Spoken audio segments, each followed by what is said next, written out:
Yes, good morning. Well, police are saying that panhandlers are really targeting shopping areas like this here in Monroe, but people have really a lot to say about this. Hundreds of people commented, thousands of people shared it. Some people say that they really do disagree with what police are saying, or they really do agree with what police are saying, and then others, of course, disagree because there's going to be those both sides. And some people say that whether or not you give money to panhandlers really should be your choice. Now, this is a video that Monroe police posted on their Facebook page.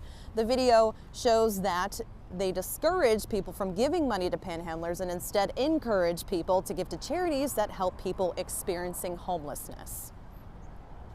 There's the unintended consequences of what that money is supporting if it furthers a substance abuse disorder, and what that can lead to. We feel that people engaging or approaching vehicles to exchange money is a risk to the public and the motoring public, as well as the pedestrian as well.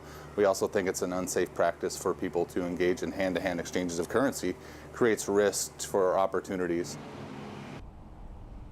I reached out to several people who responded to the Facebook video with a different view from police. Matthew Camp, who says he is homeless by choice, emailed me back saying not all the homeless in the community are substance abusers, but those who are casting a negative light on the people who really do need the money for help. He also said, quote, most times the only charity facilities in a city are miles away, and some of these people have injuries that prevent them from being able to travel to and from one building to another. Monroe police say that's why the city's community outreach program will provide bus vouchers to those who need rides to get to services. Now, I do want to know what your thoughts are on this. There was so much to be said. Some people agree with police, some people disagree. Some people are saying you should give something else rather than money. I want to hear what you have to say. You can find me on Twitter by searching for me at Kiara L. Fallon TV. I want to know your thoughts. I'm live here in Monroe. Kiara L. Fallon, King 5 News.